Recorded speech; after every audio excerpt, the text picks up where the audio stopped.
Добар ден, почитувани гледачи. Вие сте повторно во отворена студија на Еден телевизија. Како и секој понеделник, јас сум Сашо Ордановски, јас ќе бидам домаќинот на денот и ќе се дружиме од 2 до веројатно до 11 навечер. Тоа значи дека на оние што ќе им здодеам, немојте да го менувате каналот, ургирајте да се смени водителот, да дојме некој да донесе некој поинтересен од мене. Денеска имаме исклучително густ ден и во информативната смисла и во она што се случува вон вестите како настани и како што е вообичаено на отварањето на овие отворени студија, јас ќе сакам со мојата колешка, со Гордана Дувња, која што е уредник на информативната редакција во Еден телевизија, да поразговараме за тоа што ни носи денот. Гордана, јас го гледам распоредот денеска за ангажманот на колегите на екипите на Еден ТВ и така натаму. Јас одамна не памтам, а сме заедно во новинарството подолго време, дека сме имале ваква една врвулешница во Македонија од високи гости, посети и така натаму. Што ни носи денот? Имаме денеска многу интензивен ден и кога разговаравме пред почетокот, се обидовме да се сетиме кога сме имале волку набиена агенда и ваква фреквенција од посети, па споменавме дека од 2001-та можеби немало волку многу гости и посетители во Македонија, со тоа што тогаш беше по-лошо споменувана Македонија и во надеж дека ќе се надмине кризата, а сега се е во духот на референдумот и очекувањата од него. Ти добро кажа, имаме значи многу интензивна работа за колегите од информативна програма и не случајно нашиот главен уредник знае да каже дека во рекламата дека работа турбо и професионално. Ацо Кабранов. Ацо Кабранов се разбира. Значи денеска имаме гости во посета американскиот секретар за одбрана, тука италијанската министерка. Ако не се лажам, веќе кога ги набројуваме, американски државен секретар за одбрана не сме имале од пред 10 години. Мислам дека во Охрид беше за времето на дури и пред Обама, ако не се лажам, тогашниот државен секретар за одбрана. И сега ова Матис сега доаѓа прв пат после 10 години. Прв пат, многу висока посета, најавена е дури за следната недела и уште една делегација воена во Македонија. Денеска во посета на Македонија и Хан. Еврокомесарот ни зачести во последно време и ова не е негова прва посета, туку неколку. Се занимаваме и со други работи на домашен план. Уставниот суд најави дека во среда ќе го отвори прашањето по иницијативата на Пасиев и Тодор Петров. Па тука ќе видиме што подготвиле колегите и кого се консултирале.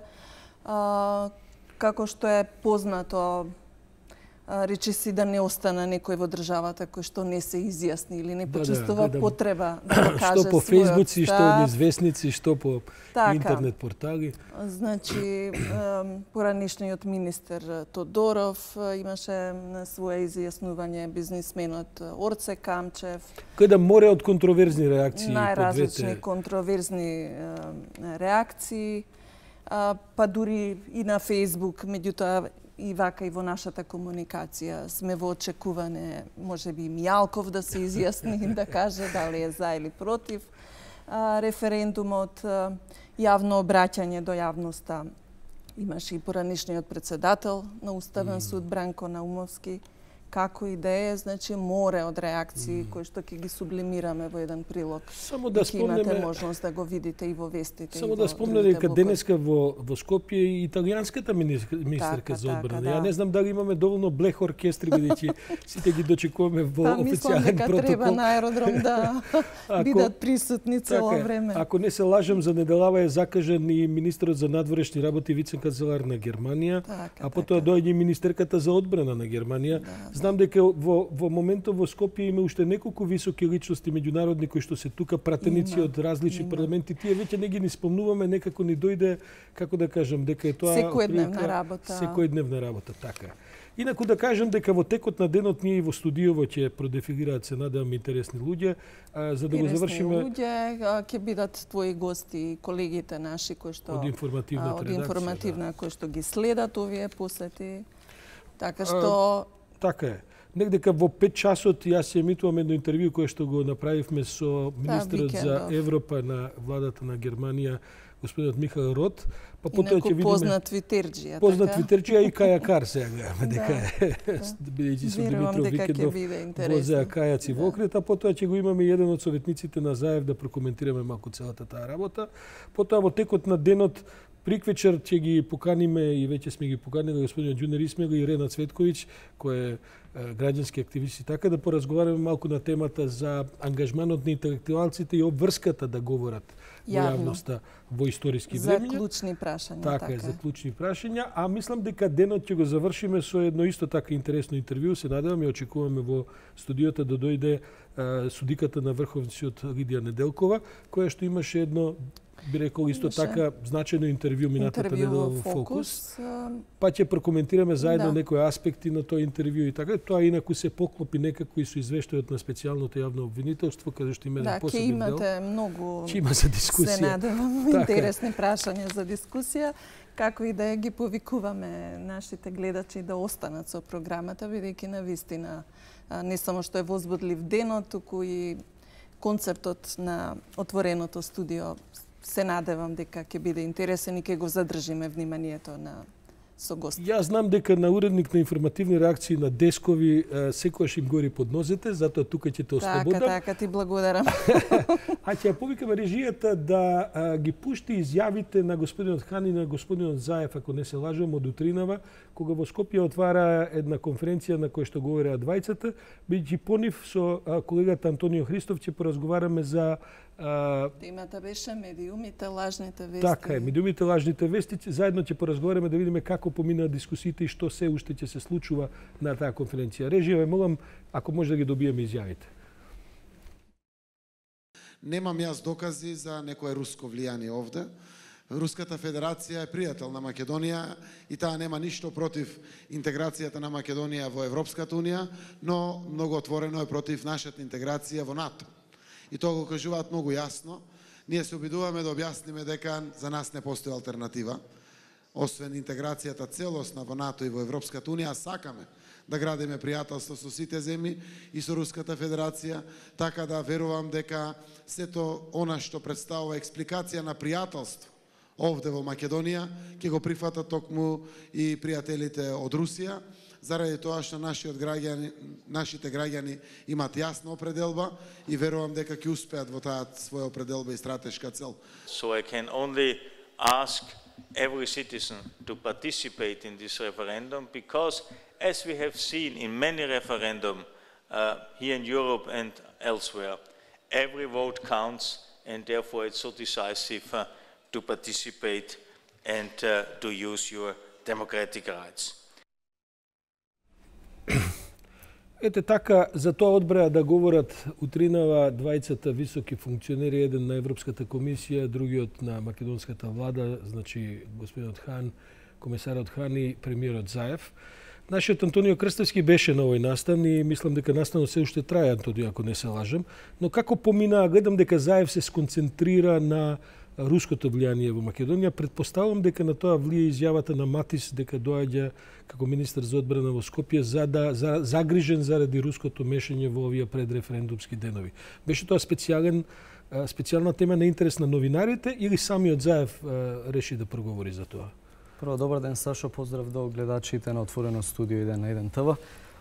Да, кога Заев говореше за руското влијание, тоа беше по новинарско прашање, еден од колегите, мислам дека од соседна Србија, ако не се лажам, му го постави прашањето на кое што Заев одговори дека се уште до него не допреле конкретни детали за тоа дека Русија или било која друга држава блиска до Македонија во регионот врши така наречена пропаганда која што е спротивна на тоа што се залага владата, значи за бојкот на референдум или против неговото гласање. Инаку ова беше една од темите на која што се дискутираше. Предпоставам фейк ньюс, извори на тоа и така. Првичното беше за лажните вести, а секако целокупната состојба со медиумскиот простор во Македонија. Каква е дебатата која што превладува? Што велат колегите, па и оние што не се само во Македонија? Мислам дека Тим Џуда Наш познат колега, новинар на Лондонскиот економист, ја водеше таа дебата.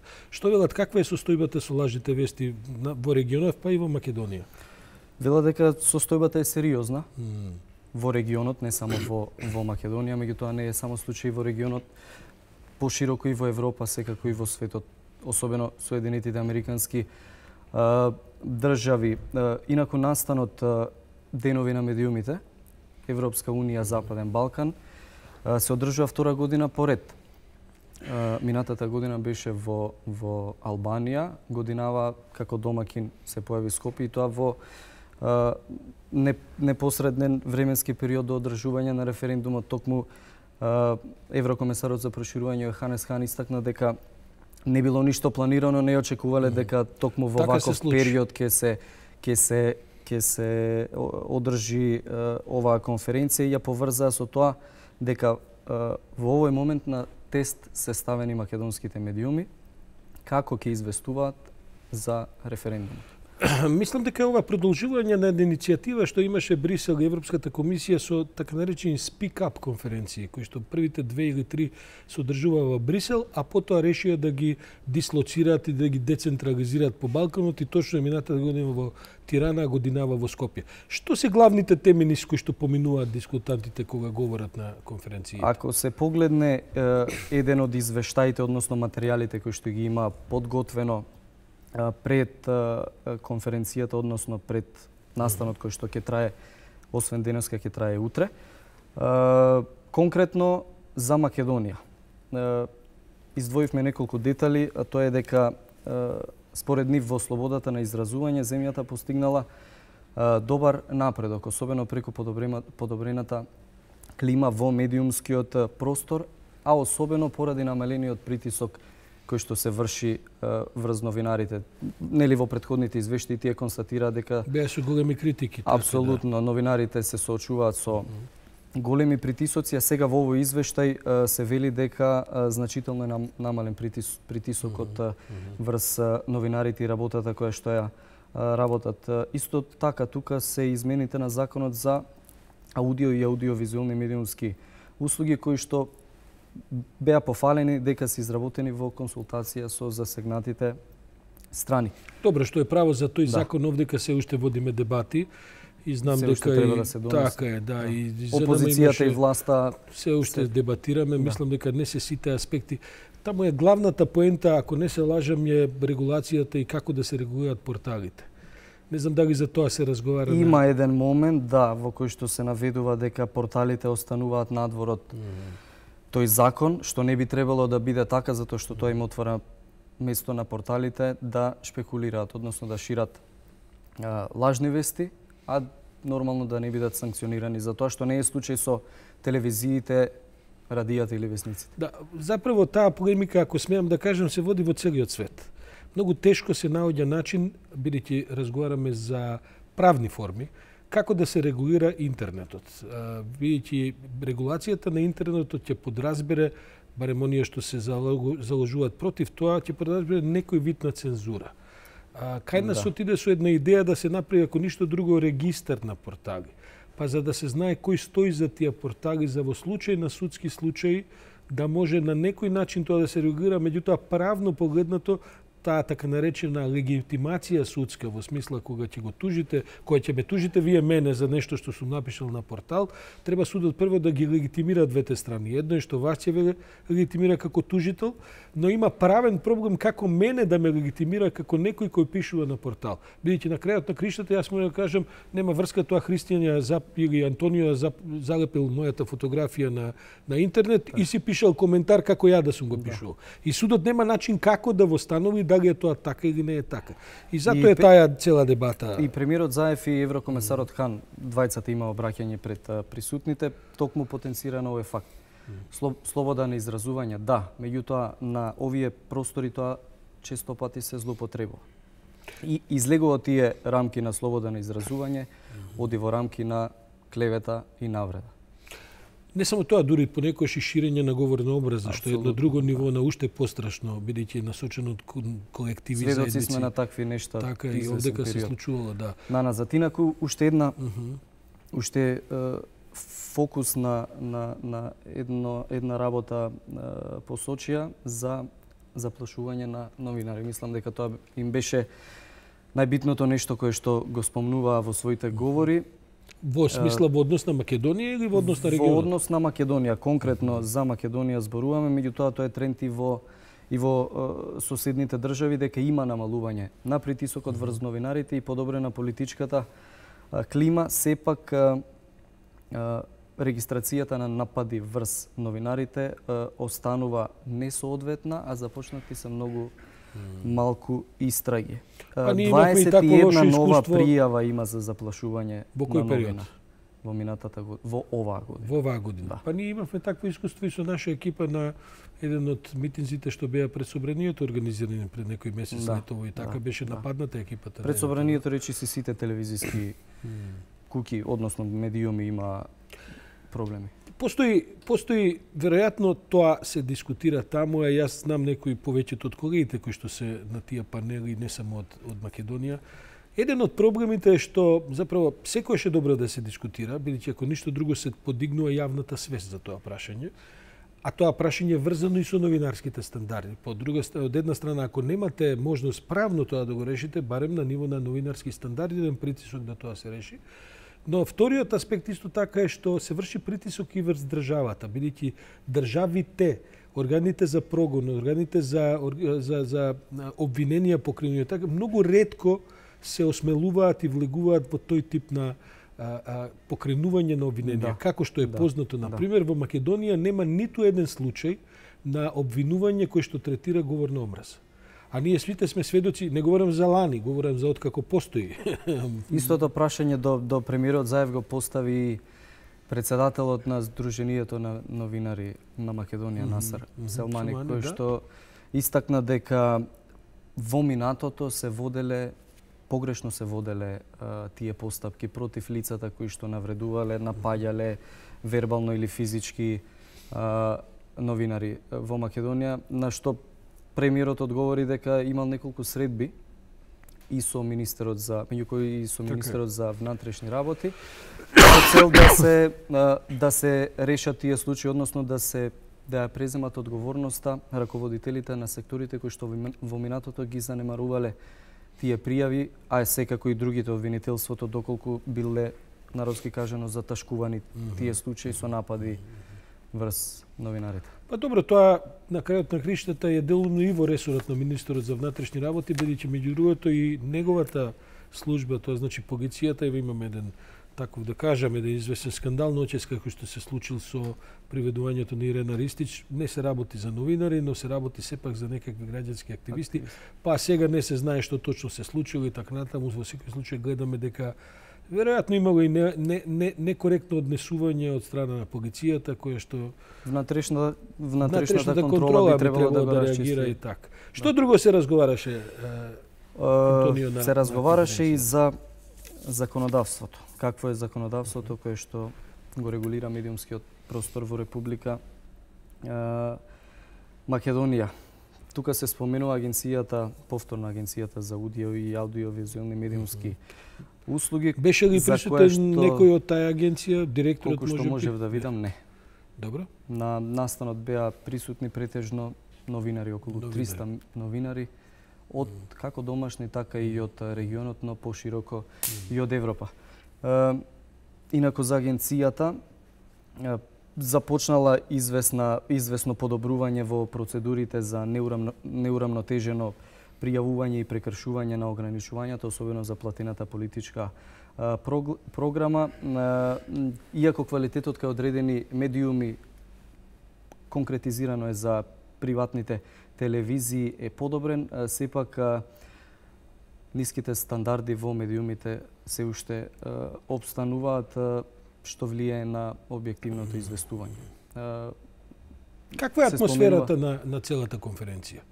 Бидејќи долги години сме присутни по разни конференции каде што се говори на овие теми и така натаму, и особено во Македонија.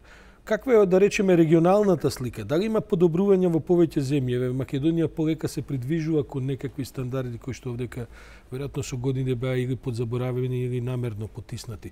Какви се состојбите во другите држави? Мислам дека во овој момент медиумскиот простор во Република Македонија е значително подобар од споредено со земјите од соседството. Тоа што можев да го слушнам во коментарите и прашањата упатени до говорниците, меѓу кои и еврокомесарот Хан, мислам дека најкритична е состојбата со медиумите во Босна и Херцеговина. Да, претпоставувам, да.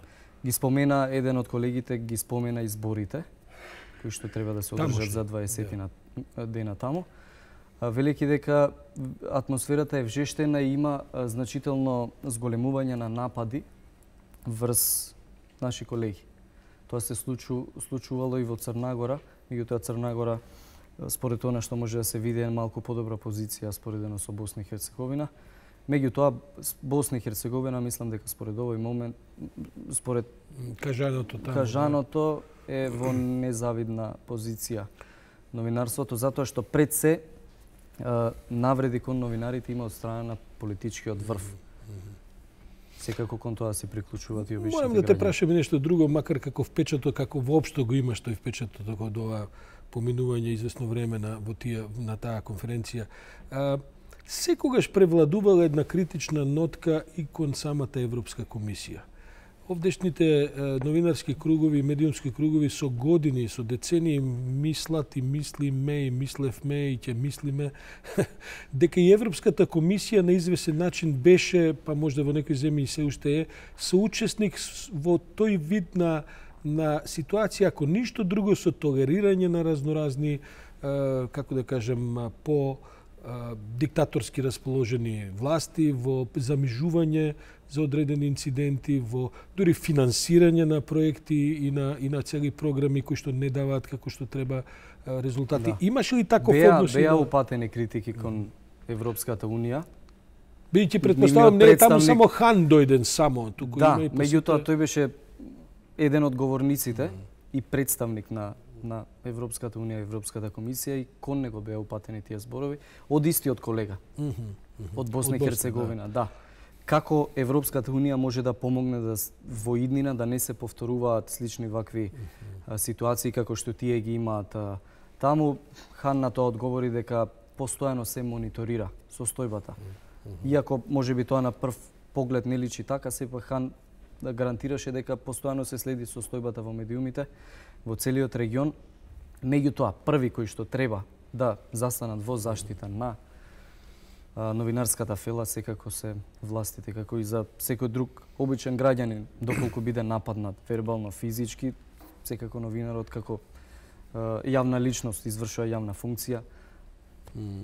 Морам да признам дека бидејќи го следам и јас Хан со години, а веќе иднава година доаѓаат до крајот на нивниот мандат во Европската комисија, некако како поминуваа годините, така и самиот Хан стануваше покритичен за одредени состојби во државите кои тој ги покрива како комисионер за проширување, и мислам дека и тој се повеќе се охрабруваше во изминатите години, бидејќи јас памтам времиња кога седеа заедно со Груевски и си делеа комплименти, додека ние се буневме во многи едни, како да кажем, неубави услови работевме. Можеби не бил доволно запознаен во тие моменти со услови. Можеби не бил доволно запознаен. Може му била представувана погрешна слика. Да. Па знаеш како е, Антонио, они секогаш, мислам секогаш, често ја бираат стабилноста пред демократијата. И веројатно во некои моменти стабилност на Македонија била позначајна од демократските аспекти на развојот на системот, па потоа се сменија работите, па меѓу другото удрија малку газ и на критика на демократијата. Токму оваа конференција, односно овој настан кој што трае неколку дена, во кој што Скопје е домакин, треба да ги реши тие проблеми со кои што се соочуваат новинарите, не само новинарите, сите медиумски работници. Да се изготви една стратегија од заклучоците кои што ќе произлезат од сите говорници, колеги кои што се од целиот регион, и таа стратегија подоцна да се имплементира преку европското законодавство и во земјите аспиранти за Европската унија, со цел да се затвори тој круг на напади вербални, физички кон новинарите и сите представници на медиумите. доколку имаме време, јас би ги кажал само делот заклучоците во еден од извештаите, каде Македонија треба најмногу внимание да обрне кога. Интересно во наредната минута да го апсолвираме. Да. Државата треба да продолжи со реформите во јавниот радиодифузен сервис за да се постигне јакнење на неговата независност. Па дали се воопшто започнати реформите Тоа за да првата работа која што треба да ја направи државата според извештајот на европските институции. Така е. Втората е да преземе мерки за поддршка на објективно известување и разновидност на ставовите во медиумите. Секако тоа мора да биде поддржано од владата првенствено, подоцна и од сите други политички фактори, граѓански фактори, медиуми и така натаму. И последната точка да обезбеди соодветно следење на сите случаи од страна на органите за спроведување на законот и судските власти кога станува збор за насилството врз медиумите. Па мислам дека се тоа точно дефинирани три прашања каде што државата има надлежност. Но и за колегите од регионот и за овде за кај нас мислам дека важи дека вон обврските на државата професијата исто така има големи обврски кои што треба да ги исполни. Абсолютно. И конечно за да се заштитиме од притисоци и напади секогаш е важно да бидеме гласни, а богами и добро организирани во синдикати, здруженија и така натаму, бидејќи само една заедничка позиција овозможува посилен став. За да се постигнат овие цели кои што сега ги споменавме, Европската унија најави дека ќе финансира, ќе одврзе кесето, да. Неколку милиони евра во регионот ќе бидат инвестирани за да се крене стандардот во професијата. Јас му благодарам на колегата Антонио Крстевски за овој исцрпен извештај за тема која што ми се чини дека е важна и за пошироката јавност. А пред да го продолжиме денот, ќе погледаме некои промотивни парчиња од нашата економска пропаганда програма, а потоа следуваат вестите, редовните вести во 14 часот и 30 минути и после серијата која следува после вестите се враќаме во отвореното студио со подеднакво интересни содржини како и изминатите денови. Останете со нас, следуваат вестите на 1 ТВ.